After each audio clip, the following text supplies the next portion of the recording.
as a baby, as soon as I could stand, I would endeavour to paint on the walls with any materials that came to hand.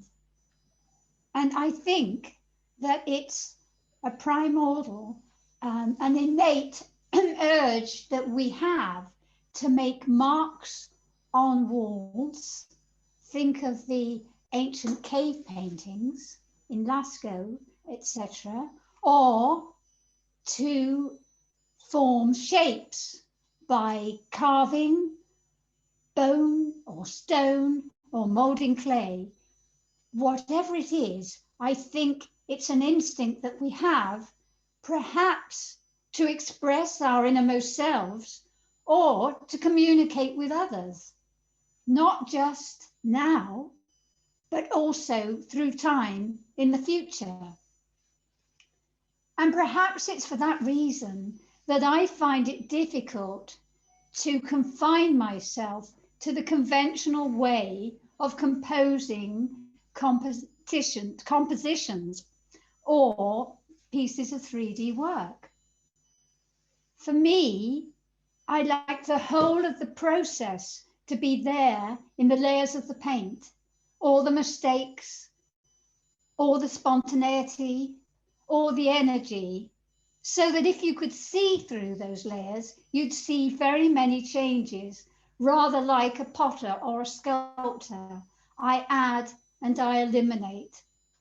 And I'm the only person who can tell me whether it's right or not, as I don't use preparatory drawings or plan them in advance. I want it to be a journey of discovery.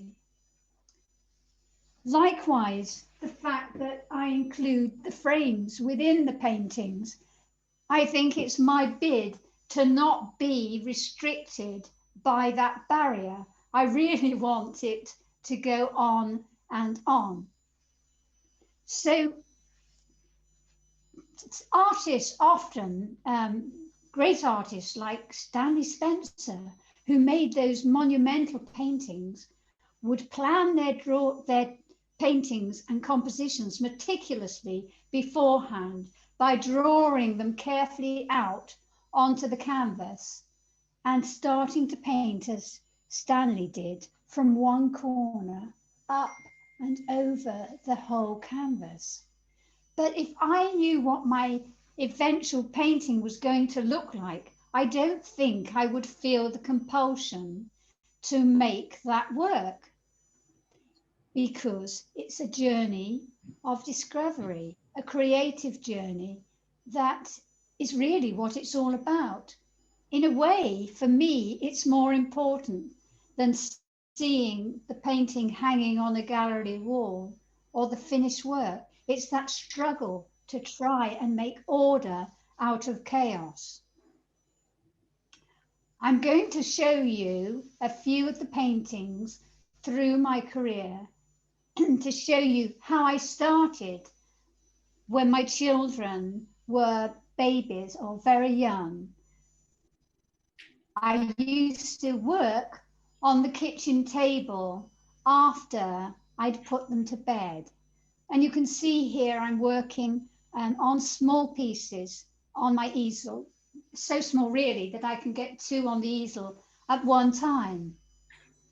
Sometimes they were inspired by the bedtime stories I would tell them, but at other times they would come from a thought or a whim, whatever it was, like this small painting called Patience, which actually is in the Art Gallery and Museum, the Wilson's collection.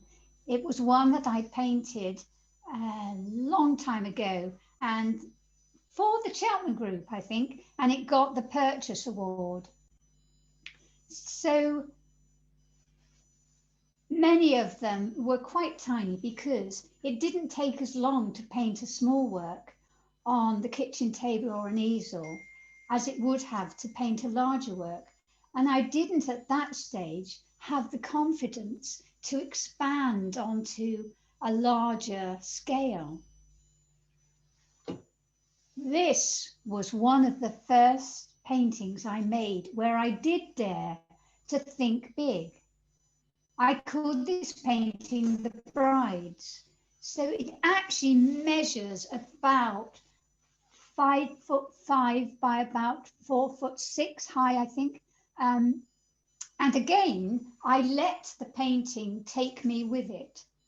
So I try to paint using instinct, intuition, memory, subconscious, and imagination. And when I look back at this painting, which was made actually in the 1980s, so it shows how long I've been doing it for, I can see that it was quite autobiographical. I've often thought that my work is almost like a journal of my life, sometimes more overtly than others.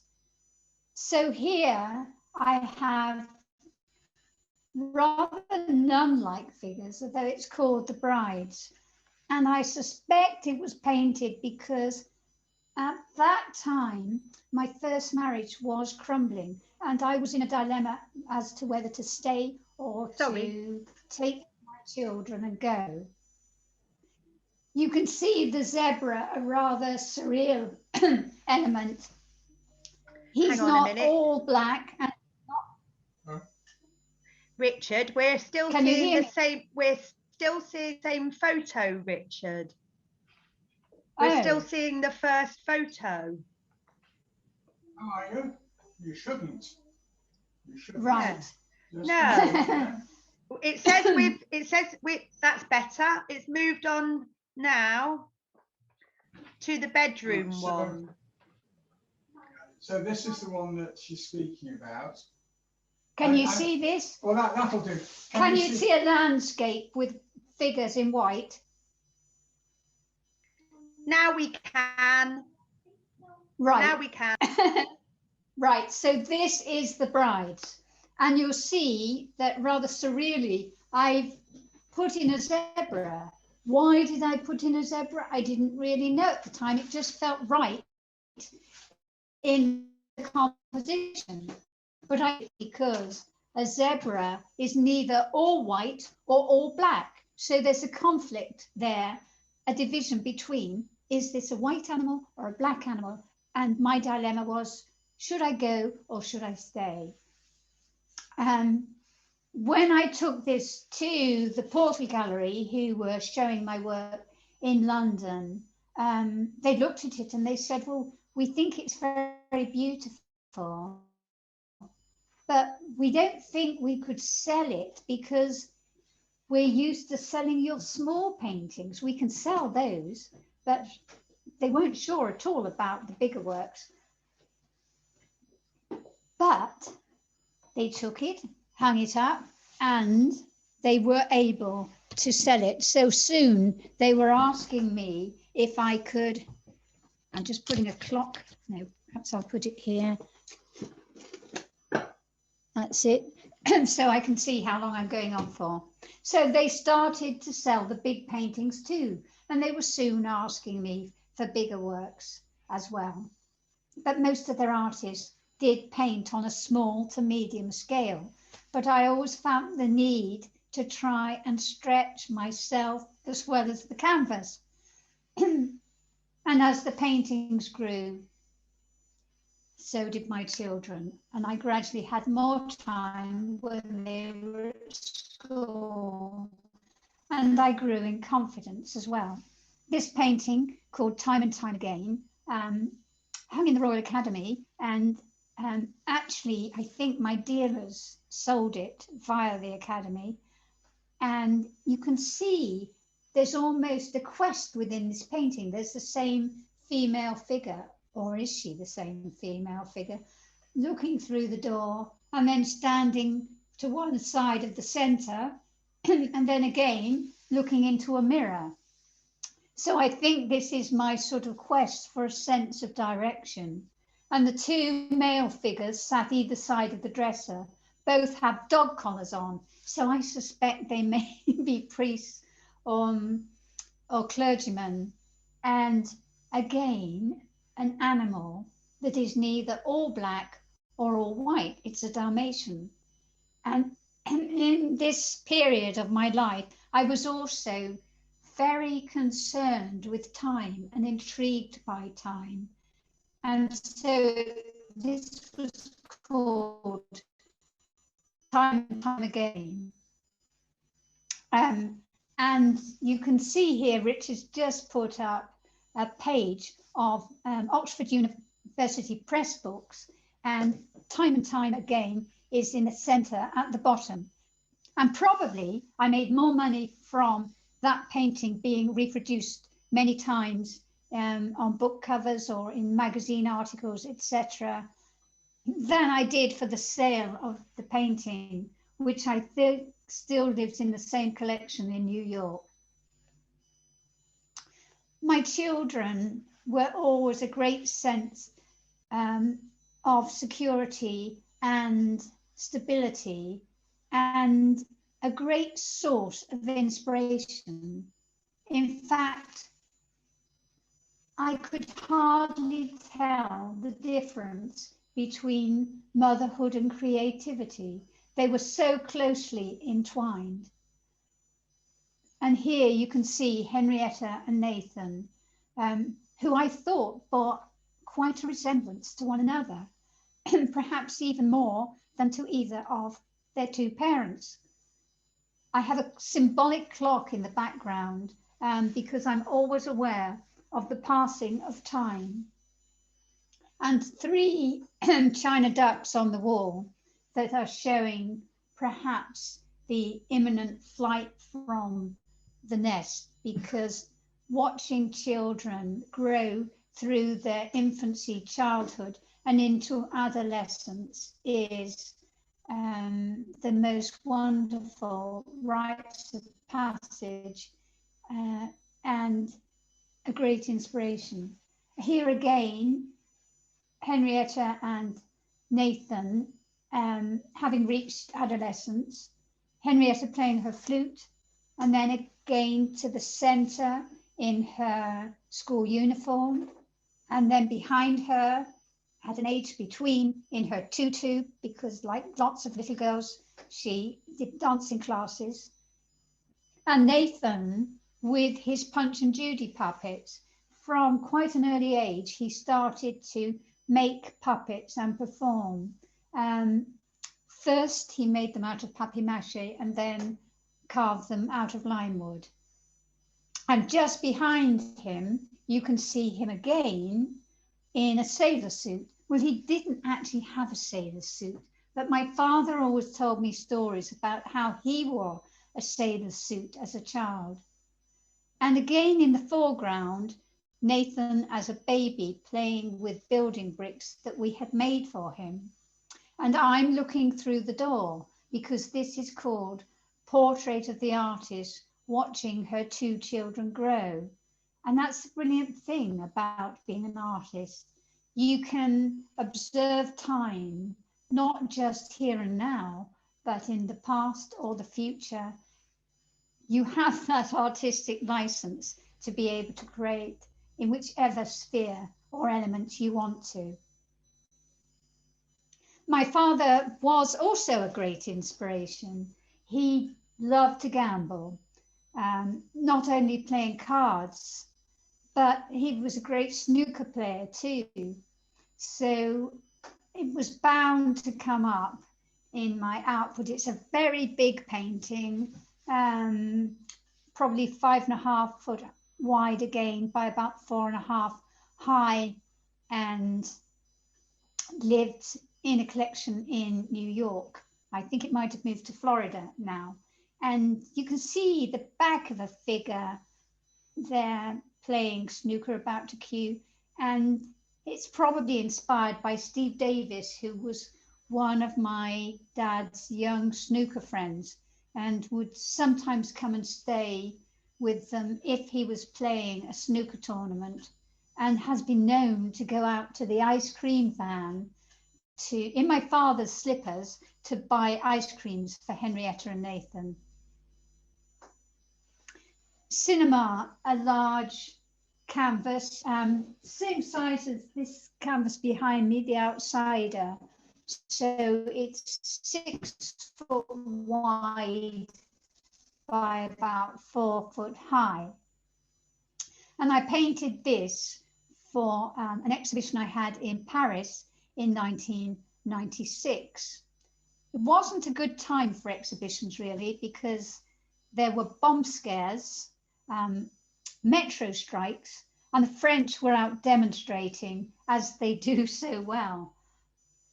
Anyway, this painting was in the window of Galerie Alain Blondel, which was very close to the Pompidou Centre. So it was on the pedestrian precinct. And the exhibition started. The opening was okay. So I think 2 paintings to a German couple. And I didn't really think much else would happen, even though I knew it was running for 6 weeks, as they always did there. But one day, Richard happened to be outside the gallery, and he saw 2 Japanese men cross the pedestrian precinct to the gallery and stand looking in the window for quite some time. They eventually went in and were very engrossed with the paintings. And Richard, with his enthusiasm, went in and said to Marianne, who was managing the gallery for the Blondels, I think they're very interested. So Marianne went in and tried to talk to them and say, oh, this is a woman artist, etc. But they were so engrossed, they just wanted to look at the paintings. And then eventually they came out of that gallery and up to her desk and said, we want to see the owner of the gallery, Alain Blondel. And of course, he was at an art fair at the time. Anyway, eventually he was found in another part of Paris. And from there, I heard the rest of the story. Well, I really heard it all from Richard in a phone box not far from the gallery, because we didn't have mobile phones then. And at that time, I had quite a huge overdraft. I was lucky. My bank manager always believed in me, but there was a recession here and one in America as well. And so I was accumulating quite an overdraft. And both my children were still in full-time education. Anyway, Richard began to tell me the story. And then he said, and which painting do you think they bought? And I said, well, it must have been the cinema in the window. And he said, yes. And another painting that he bought in the same exhibition was called Deadline. So this was very exciting. They bought 2 paintings. But gradually, Richard went round the whole exhibition and saying, oh, well, I would mention the name. And he'd say, yes, they bought that one as well. And this wonderful Japanese man had bought the entire exhibition, and he'd taken me out of debt, and my debt was probably big enough, Richard said, if it had been in reverse, to buy a small house. So it was quite large. And suddenly it was gone and I was in the green again. I mean, what other career could you have where such a miraculous incident could happen? It's so exciting. I never know from day to day what is going to happen. And sometimes it is quite bleak when you have a huge overdraft. This painting shows the dilemma I had really. When I was at art school, I liked painting and sculpture equally. But at that time, you were either a painter or a sculptor. So I wanted to somehow make my paintings 3-dimensional, to make them more challenging. And this painting has an undulating surface, so it ripples, so that when you walk past it, noses or chins elongate or foreshorten, and there's a sense of movement. It's also the first of my newspaper paintings, which I see as history paintings, because they record what is happening on one day across the globe, or possibly a weekend across the globe. And at that time, the serious papers were all broadsheets, looking at world-threatening crisis, etc., things that were essential really for us to know, where the tabloids often looked, as they still do, at gossip and scandal. And the tabloids were gradually becoming more colourful, but the broadsheets were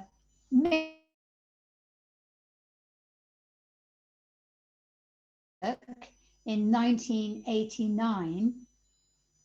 The whole format of newspapers has also changed. So now the broadsheets have often shrunk and become tabloids, and all the papers, particularly here, not so much in Europe, are in colour. So a lot has changed even in the history and format of the newspapers themselves. The Angel and Tiger and Dove probably conveys my increasing preoccupation with the plight of the planet and how we are treating those who share it with us, the animals and the insects and the plant life. And so I felt compelled to make this painting, also for another reason, because Nathan, my son, was born in the year of the tiger. So he's a tiger child. And here I have the tiger being guided gently by the angel, perhaps to pastures new, where he will be more protected, because like many animal species, he's under threat. This painting called Nocturne is of an owl in a city. I love the idea of this silent predator that actually almost looks like an angel or a ghost when you capture a glimpse of him in the darkness. But here he's in the city. And again, I think that's my concern about wildlife losing their natural habitats. But I also like the fact that from that height, he would fly past windows silently and be able to observe all that was happening within them. So he's an owl in the city. The badger came really out of my sadness that they were being culled for no other reason. And then I thought badgers very beautiful, and I thought it sad that they were being culled rather than being vaccinated. It had particular resonances for me, perhaps because it's tuberculosis that they suffer with. And as a small child of 7, I had to, with my sister, be fostered because my mum had tuberculosis and she reacted very strongly to streptomycin, the drug that was used at that time. And so we were away from her and my father for 2 years because he had to go on working. And sadly, we didn't have a grandmother because my father lost his mother when he was 18 and my mother when she was only 11. So we had a lovely foster mother that we called Auntie. But this is why, because we were granted a life for my mum, because streptomycin did eventually work on her. And I just felt, well, surely the badgers could be vaccinated because we're not 100% sure that it all emanates from them. Fin de siècle was painted at the end of the last millennium and the beginning of this, so the year leading up to 2020, no, 20 to just 20.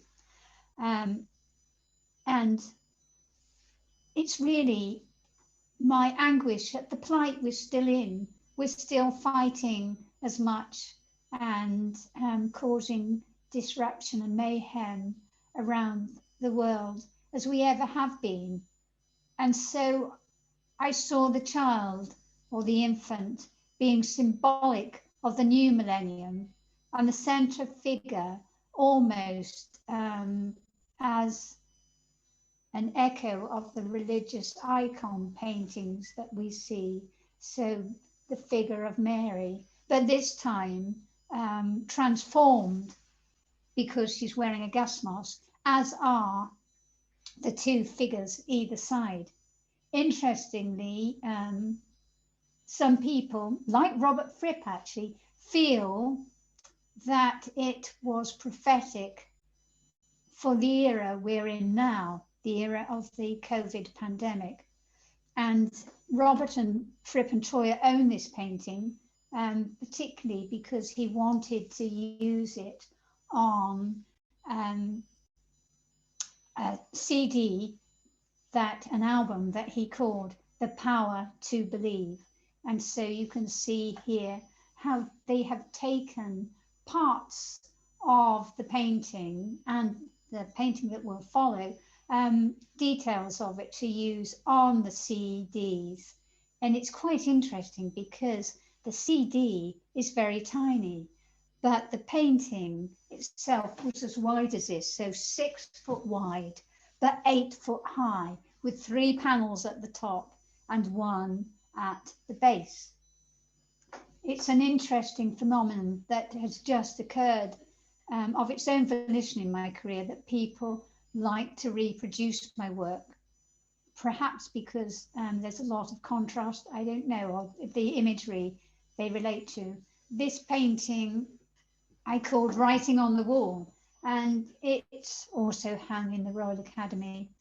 And it was painted out of the feelings I had for the Israelis when the Iraqis were firing Scud missiles into Israel.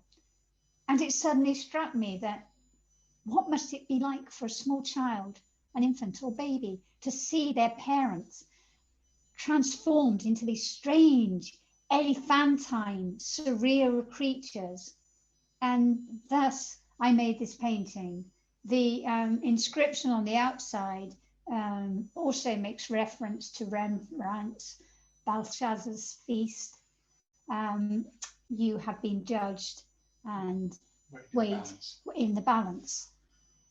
So actually it lives in the collection of a very nice Jewish man.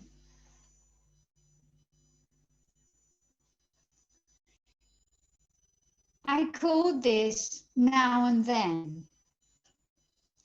I mentioned earlier that I never knew either of my grandmothers, but I was thinking particularly here of my maternal grandmother, and how sad it was for my mother and her 4 brothers to lose her at such a young age. She was only 43 and left the 5 of them. And so my mum, in a way, had to become a bit like a young mum herself at the age of 11, especially to her youngest brother, who was only 2. I always had a longing to know what my grandmother was like, but there were no photographs, nothing left historically of her, other than perhaps reflections I could see in my mum. So I decided that because I was particularly fond of zebras, I would paint her as a zebra and us in conversation, because I didn't know what she looked like, so she might as well look like a zebra. So you can see there's an infant zebra in the pram just behind her blue dress, and a symbolic clock. And often I have a light in the center illuminating, like the light of the world, I suppose. And here it is on the King Crimson, I think it's a DVD, so you can see it's being folded around. So one half is on one side and the other half is on the other. This also lives in Robert and Toyah's collection. Other Mother's Sons was also painted during the Gulf War.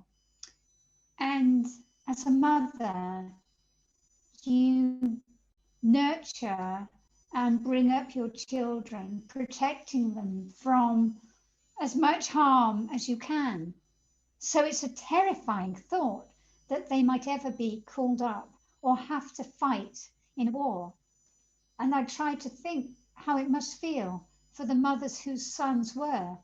And out of that anguish grew this painting, which is also a corrugated painting. So when you move past it, there is a feeling of movement amongst these soldiers who are from all different nations and divisions.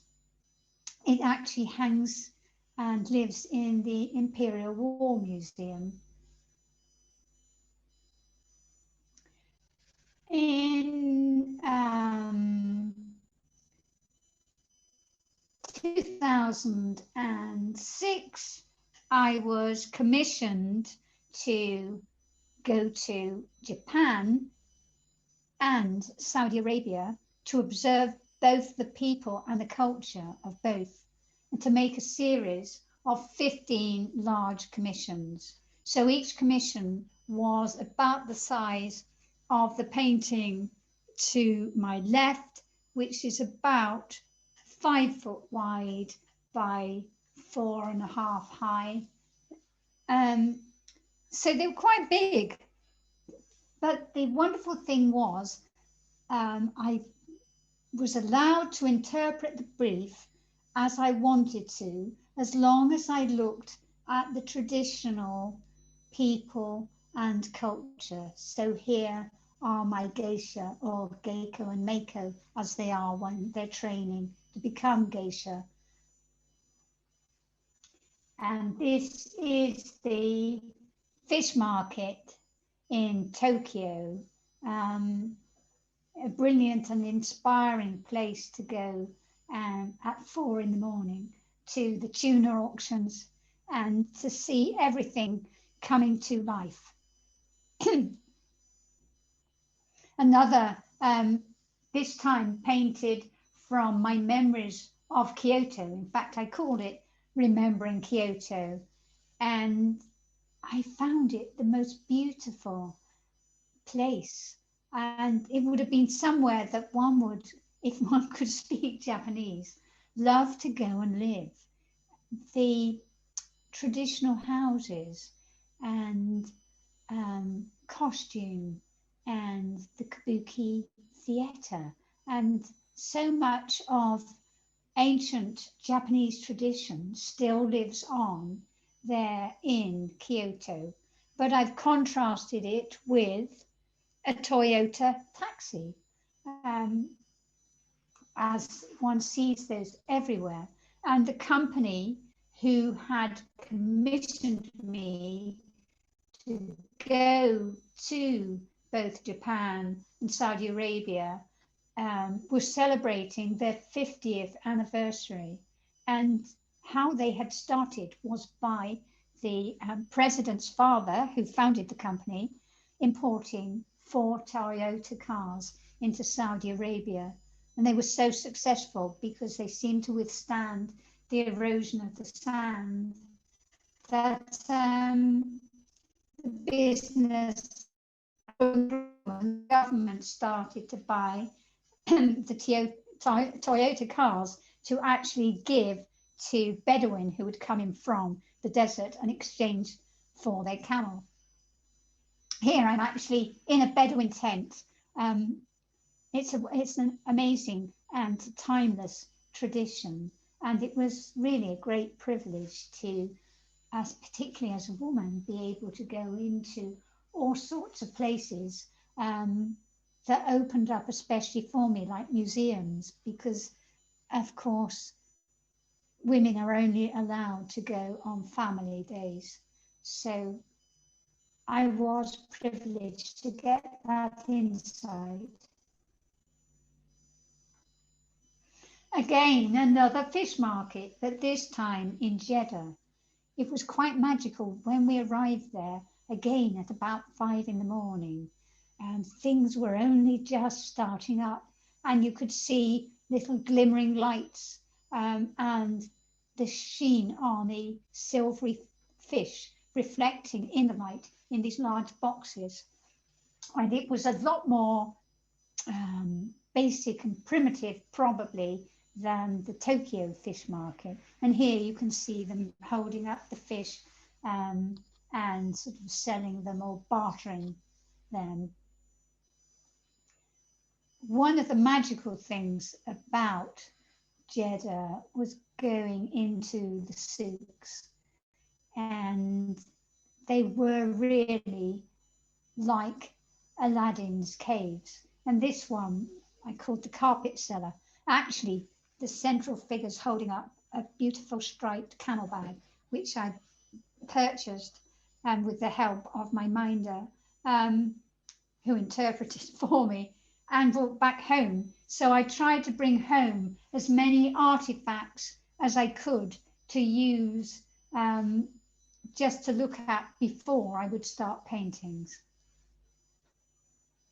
A street scene in Jeddah. These old buildings were probably becoming quite dilapidated because they were so old, but there was a huge amount of development happening sort of probably further and further into the desert. But these were quite magical, and you would sometimes see little figures peering out or on balconies. And it was again a revelation. My most recent London exhibition, which was in October of 2019, I decided to call Preserving the Species. And this painting shows us, or a group sitting around a table. So, like quite a few of my paintings, it does make reference to the Last Supper. But I remembered particularly being at a bishop's breakfast I had privilege to be at a few years ago, and the guest speaker was Dr. Rowan Williams. And one of the things that he said, and has always struck me, is we must remember those who are not at the table. So it seemed to me that I should coax a few animals in to partake in this meal. And if you could, I don't think you'll be able to see on your screens, but in the top right-hand corner, peering between the palm leaves, are two pairs of eyes of probably children looking on and perhaps envying the food that is on that table. And this was the painting that determined the title of the exhibition, Preserving the Species. I've here gathered as many animals as I could collect, and insects and birds too. And I then, at a later stage, painted in myself, painting in the animals. Again, something that one can do as an artist. When I was a student, as I said, there was a conflict between the 2D and the 3D. So Moving on from the rippling paintings or the corrugated paintings, I've also incorporated three-dimensional works within my exhibitions. So here, this is an installation shot from the Royal West of England Academy exhibition I had in 2017, I think, or 2018. I think it was 2017. And in the foreground, you can see Bird Table, a work that I had in my studio probably for about 15 years, just gradually adding to it or changing it until it felt right. Sometimes it's not as evident as others in quite what direction the work is going. And so I let it suggest to me. And it gradually accumulated more and more, and now lives in a collection near London. Here you can see it's actually suspended on the wall. This is how it's meant to be exhibited. And you can see at one time I did have magpies hanging below it too, but I decided they were too much of an intrusion, so I removed those as I wanted the globe and the small toy aeroplane to be more apparent. And this work, which I called Migranti, are my take on the plight of all the refugees and immigrants we have, and how they struggle and go to such great lengths to move to better places, better countries, but how so often they are thwarted, as with the wall that divides Mexico from the United States. And the little bird cage on top is perhaps showing how often they're kept imprisoned for a certain time after they manage to make that move. Here I'm showing really the scale of one of the paintings that was also in that exhibition at the RWA, which was called Metamorphosis. And this painting is a large canvas, the same size as the one behind me, 6 foot wide by just over 4 high.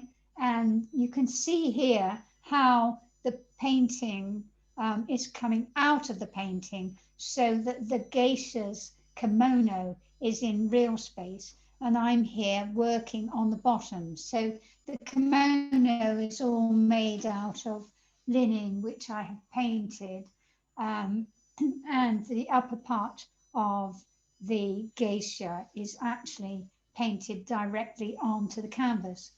And I called this Big Wave because it had been inspired, sadly, by the terrible tsunami in Japan, I think in 2016.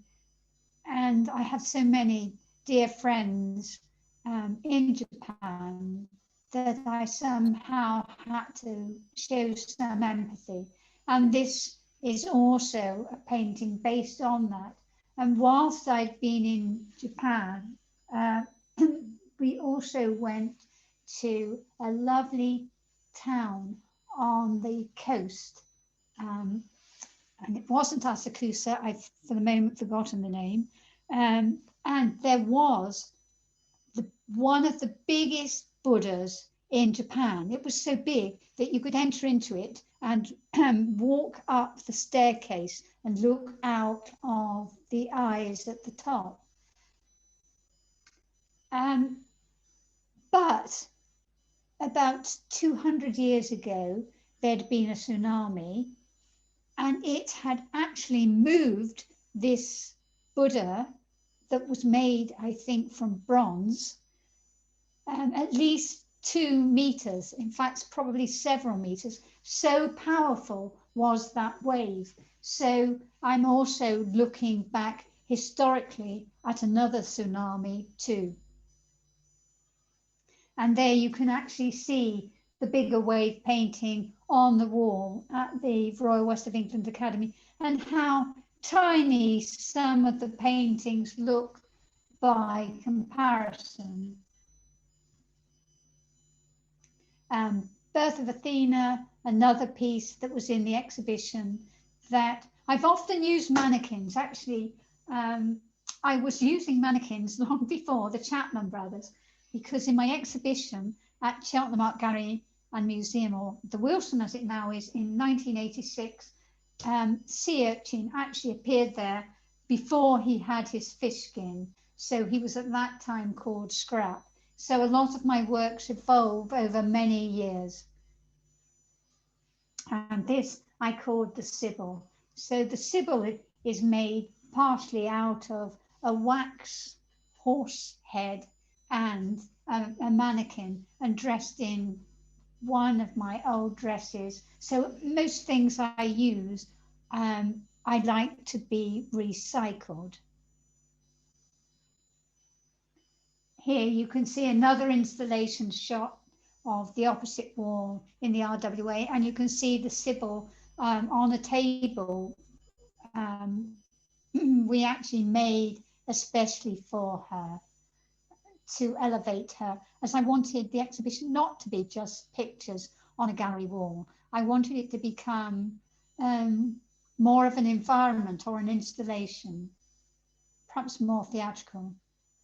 And here you can see Cockadoodle, and it's the piece that I have just to one side of me. And Cockadoodle actually again hangs on the wall. So you can see two hands coming up, two black leather hands coming up from the floor, almost in adoration, because the stall that the guitar and the cockerel are resting upon was one that Robert Fripp sat on when he came and performed here at St Michael's and All Angels a few years ago. So I thought, well, that would make a good installation piece using the stall. But the cockerel came from a redundant schools collection. I think they will have had it probably to learn about farmyards or to draw. And so all the birds that I've used are all rescued or born again. They've all come from collections from museums, etc. And I've called it Cockadoodle after the rhyme, cock-a-doodle-oo. The dame has lost her shoe, so you can see a shoe balance there. And the master's lost his fiddling stick, so the violin bow. And on the handle of the neck of the guitar, I placed a hand with a little egg, showing how much things are always in a balance, but some of my father's old snooker chalks too. So it's very a collection, very eclectic, all sorts of, here is a sort of gambling or casino, half a casino chip, and around it, more snooker chalks, and a little steamroller that was a toy of Richard's when he was a boy. So I love collecting bits and pieces. In fact, much to Richard's dissatisfaction at times, because I have a collection of things like squashed old rusty buckets, and I think, well, that may well come in use for one of my installation pieces. This piece is, as I say, my work is rather like a journal of my life. And here, these are all my ex shoes. And I had so many of them, I decided they should be recycled into a piece of artwork. And so each shoe has written on it, I've written in paint with a brush, where I wore the shoe.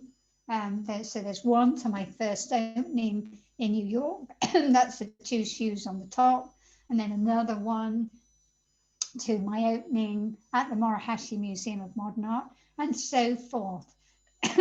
In the center, it's a conglomerate. So it's a painting, first of all, of shoes, and then I've fixed shoes or parts of shoes, sometimes just a heel or the structure from within a heel, even a part of a shoe tree, building up this conglomeration of shoes or parts of shoes. And people often wonder, well, why the black crow? Well, the black crow seems to me to be perfect on it because he seems to bear such a resemblance, or maybe my shoes bear such a resemblance to him with their pointed heels and toes and his pointed beak and spiky legs and tail. And it just felt, again, on an intuition, that it was the right thing to put there. And this now lives in the collection of the Morohashi Museum of Modern Art in Japan. My last exhibition, which was in July, this work was called Of Jess's Seed. So I was very aware of the Black Lives Matter movement. And so here, Of Jess's Seed, are two halves of the same. So we have the black man one side and the white man the other, each wearing half the same bowler hat, and probably also making reference to Magritte, and each wearing spectacles, and each wearing half of the same scarf, which was one I pinched from Richard. And the base is an old hat stand that my sister gave me when she was clearing out her cellar. So recycled once again. My last 3D work, which I finished, I think, in September, is a conglomeration of plastic pieces, often tiny plastic toys that have been discarded because they've been cracker fillers or freebies with children's comics or inside the Kinder eggs. And they were things that I'd been accumulating for many years, and I'd always thought, when the right time comes, I'll know which work to use this on. And here I've used taxidermied fish to contrast, and I've called it Death by Plastic. And here it is hanging in the, or standing in the Royal West of England Academy to one side of the doorway. And as a finale for this part, a work that was in the same exhibition, my response again to the COVID pandemic. And I also called this The Night Watch. And I did shed many tears, especially when I used to hear reports from France and other countries who were even before us in the pandemic suffering so brutally at its hands. And so there are actually tears on the cheeks. And that now lives in Australia. I think at this stage we're going to have a comfort break, I think I was told. Yeah, that'd be lovely. Yeah. Thank you so much, PJ. And then I'll come back to take questions, or do you want me to take questions now? I think. Do you want to take questions now? It depends. I think. How does everybody feel? Do they need a comfort break now?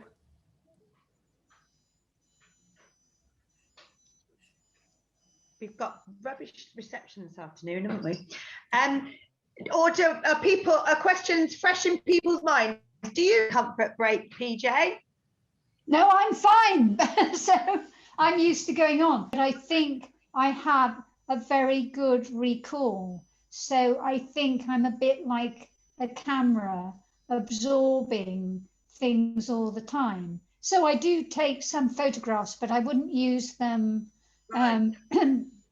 But if I'm doing something, a commission like this, I have to bear in mind those actual places. So a door like that, I'd have seen similar, but not actually that door. And so we went to a city called Alderia, which was sort of in a state of decay. And they were actually, the Saudis were restoring it. But I didn't see all these people, and I didn't see all those elements necessarily together there. Right. They were all in the city, but you know, it becomes a conglomerate of the memories put together, rather than, you know, taking a photograph of a scenario and then working from that. I couldn't do that. No. So would you say that, I'm just thinking about, you know, some of those, your detailed paintings where there's so much to see. So are you saying that is it a real active observation where you're trying to remember, or is it just, you just absorb it and then you draw on the memory? So it's drawing on memory, but it's also a bit like being a method actor, so that you feel, if I'm painting a table, it sounds odd to say you feel like that, or if I'm painting a person, I actually sort of feel like that person. It's really projecting yourself into it. But my paintings are a culmination of very many layers of paint. So each brushstroke is probably painted over, I don't know, hundreds of times, building up gradually, both sort of texture and tone and 3 dimensions, trying to breathe in life to it. And in the film, after the break, you'll see me starting on a large painting, and how it evolved. So I'm there sort of brushing away, almost drawing onto the canvas, but from intuition, although it's based on the students and all the subjects they study there. But it's my memory and recall of being at the college.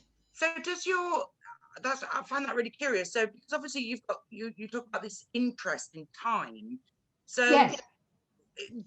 That process of sort of layer after layer after layer, which obviously takes time, is that part of allowing the memories to unfold?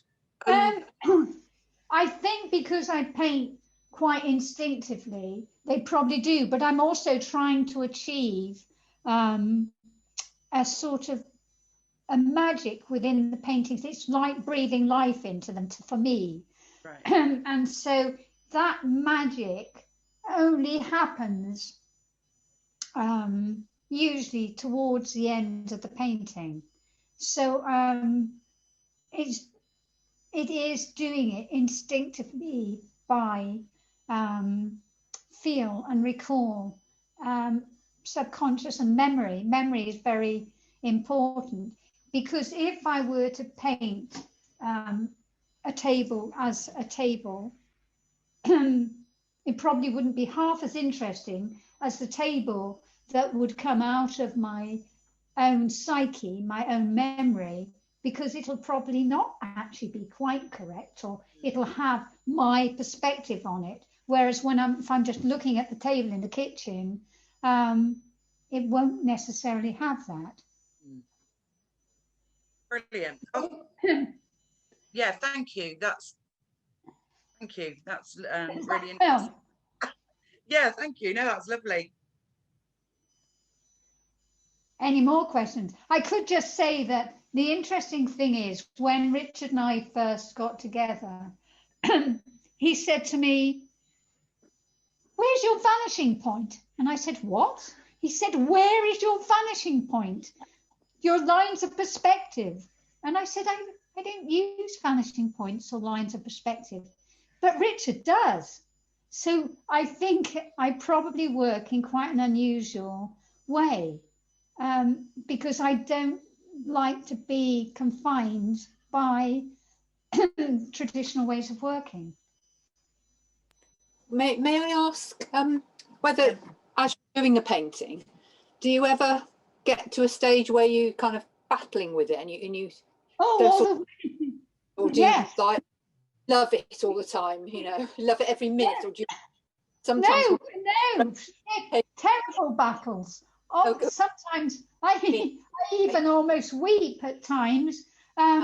There's great struggles within them, and if you could see through the surface of the paint, you would see sometimes whole figures painted out and new ones painted in, but it moves. The composition just moves and changes, and it doesn't matter if I say to Richard, look, this figure or this arm doesn't feel right to me, does it to you? And he'll say, yes, it looks fine. And then I know I'm going to eventually have to change it because I know it doesn't work for me. And Richard always has the good grace to say to me afterwards, well, you were right, actually, it is better now. But it's only my own intuition that will tell me that. And do you always see it through to the end, or have you got any paintings? Not always. So there are certain paintings that I think, I'm very lucky. When I first started to paint, I would just I'd get an idea and then I'd get another idea. So I'd start painting the new idea over the top of the old idea, and this would keep happening. And I thought, oh, this is really a waste because all these ideas. So Richard began to stretch me canvases of the same size so that if I got an idea growing out of an idea, instead of having to paint over that one, I could put it to one side. And he has a sneaky habit of, when I'm getting exasperated, as I do often, because time is always my biggest enemy, and I say to him, I don't know what I'm going to do. I've got to have, at least 20 works for this exhibition. And bless him, he'll come out with an old painting and he'll say, what about this? And sometimes I think, oh, it's not quite as bad as I'd thought it was. And I'll commence work on it again. And this has happened 2 or 3 times. And occasionally it's become the main or most important work in the exhibition. But at the time I'd thought, no, because I keep trying to resolve works, and often I'll go to bed at 3 or 4 in the morning thinking, I think I've eventually resolved that, and I'll get up in the morning and I'll think, no, you haven't. And so it's always a battle, but then it's that struggle that I think is the all-important point. The fact that you are making some sort of order out of chaos. And I never know if I can pull it off. I think I inherited my father's gambling instinct. And that's why I work perhaps as I do. Thank you. Thank you. That's lovely. Sue, had you asked your question?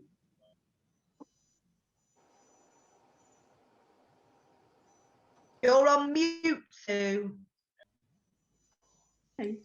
Yes, no, I've been really inspired by the whole talk today. Thank you so much. One thought I had, I noticed that you paint right up onto the frames with your pictures. Yes. Do you always do that? Or yes. Do you buy the frame at the time or afterwards, or how does that work? Well, it all began many years ago when I started to paint, and I could never find a frame that felt compatible with the painting. It always seemed to shut them off, stop it at the edges, or if it was a gold frame, it looked much too grand. I could never find a frame that was compatible. And then one day I had an old frame from a junk shop and a little sort of wooden panel, which I was painting. And I just, out of instinct, took the painting over the frame. And suddenly it felt just right. It was like Goldilocks finding the right bowl of porridge. And so now all the timbers for my frames are actually cut to my own design. So I have sometimes 100 meters at a time cut. The biggest problem being storage of 2 or 3 sort of moldings that I have designed. And occasionally I might happen upon a molding somewhere else that looks interesting. But some of the earlier ones, like on the brides, were made out of several different timbers used in building, like architrave from around doors, skirting board. And I had a lovely man called John who made them for me, and he would allow me to put pieces together. So we built up these large frames with interesting shapes. But later I decided I should have timbers cut so that it wasn't so complex, because sadly John died of multiple sclerosis, and so I had to then find another framer. I've got a brilliant framer now, but I try to have the timbers cut. But he's very good. He'll often think, if he's got offcuts, he'll often put them together in interesting ways just to keep me on my toes. Wonderful. Also, I use it probably in some paintings as a sort of device to entice the viewer in. And so to me, it's an integral part. And so I work on the two together. I don't work on a painting and then put a frame. I work on the painting with its frame or border. So the two are integral. Yeah, that's really interesting to hear that. I think a lot of us, when we start out, the framing can be so expensive, and you want to find ways. I recently recycled a frame and painted it. Did you? Got it from a charity shop for like £6 and painted it. So that's really good. Yeah. So there's things you can do to make it cheaper. For us, when we start out, framing can be more expensive than the picture itself. Absolutely, and that is sad. And if you think, there've been all sorts of wonderful painters, like Wallace, I've forgotten his first name, painted the seascapes on cardboard. And to me, I think obviously some of my paintings have to have fairly good structures now, because they might be going to live in someone's collection. But really, the ultimate thing about being creative is that doing it for the sheer joy of being creative, rather than thinking, well, this has got to hang on a gallery wall, which is why I find the journey the most important part. And I love the idea of recycling old frames. And I still have and do buy up old frames if I see them in junk shops. And some of my works are made up of all components, wooden components, that have been bought from car boot sales, junk shops, or I just found occasionally I found things on skips. So I do really think that recycling is the way forward. No, I love to do that too. Yeah, that's good. Well done. Junk and doing them up. Yes. I was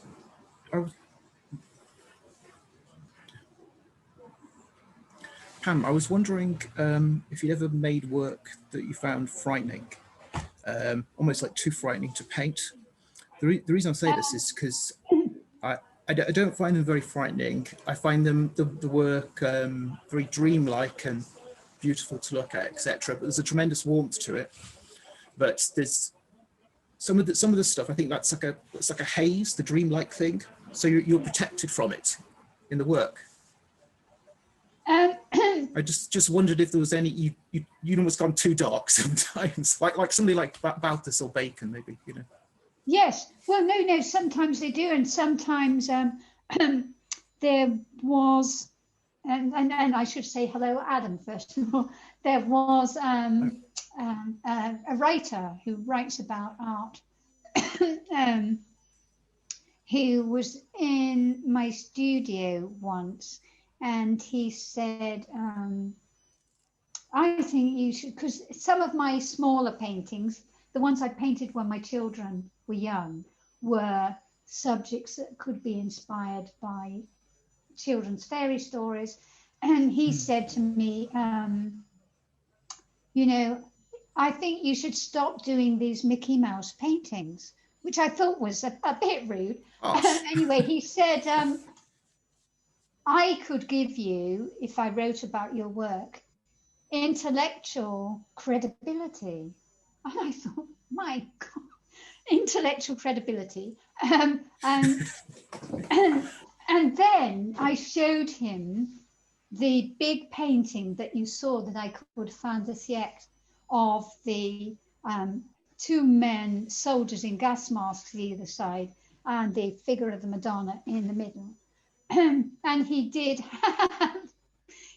have the good grace to say that this wasn't a Mickey Mouse painting. But Albert Wood had asked it for the. Yes, but there was another story about that painting. So Richard's just reminded me that my then dealer had asked me to do a painting for the London Art Fair, and this was in the year 2000. It was in January 2000, and that's why it's called Fin de Siècle.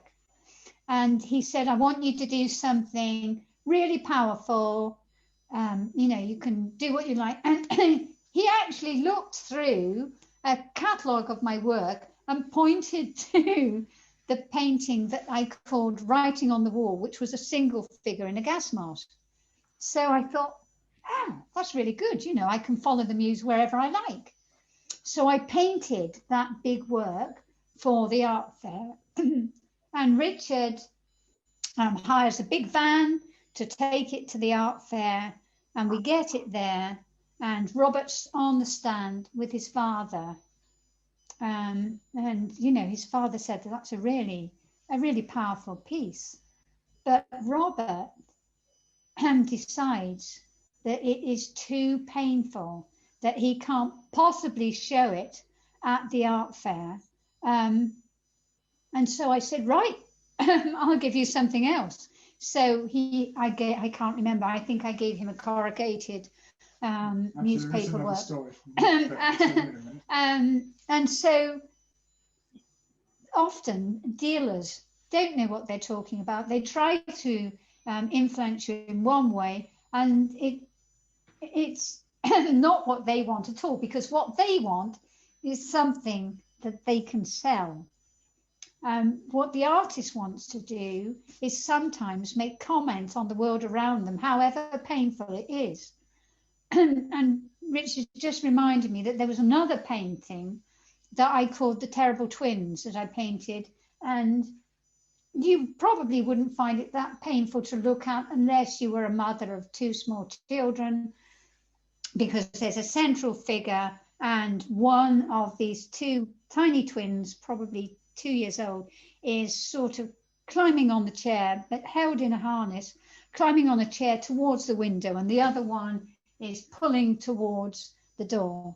And this was for my New York exhibition in 1989. And so my New York dealer phoned up and she said, I'd love all your images, PJ, but there are two that I do not feel I can show. They are just too frightening. And so I said to her, oh, and she said, yes, the Terrible Twins and the Guardian Angel, which was another one with an angel coming through a window to protect them. And I said, well, Lee, they're as much part of me as any of the other paintings. So if you can't show them, you can't show any. And I slammed the phone down. And I was taking probably a great risk, but it mattered more to me that I could keep my integrity and know that I'd painted what I wanted to. And of course, she did phone back and say, PJ, we can have those in the exhibition. And interestingly, an American collector bought those two with 6 other paintings before the exhibition actually opened. So again, dealers really aren't to be trusted. In any way. In any way, really. yes. You know, if you can manage without them, you're probably better off. So does that answer it, Adam? Adam's disappeared. Have I? With his, I think Adam's been having problems with his connection. Oh Because dear. yeah, he's kind of dipped in and out a little bit. But yeah, I think I don't know if there's something going. Yes. No You doubt. think it's us? He's in. No, he's back. He's back. Oh, right. It's not you because it, you know, yeah. Hello, he's back. Adam, you disappeared.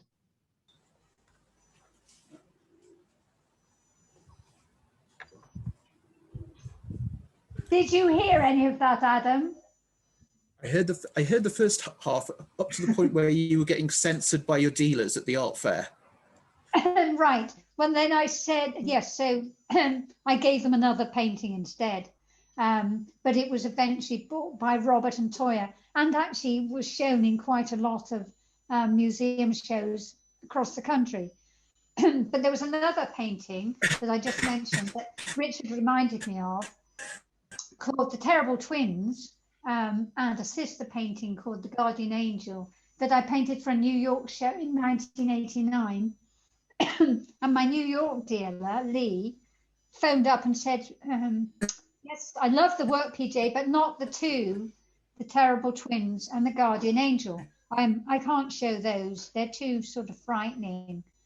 And I said, well, there's much me. Sorry, offline in the studio and people just had to stand in front.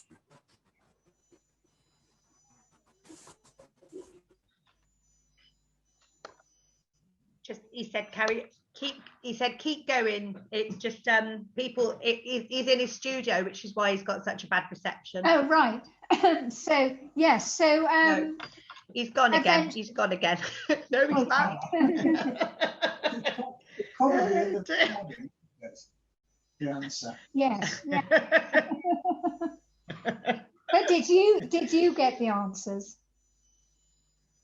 Yes, we all got the answers. Oh, right. And I think the real answer was that you're brave enough to deal with anything. DJ, well,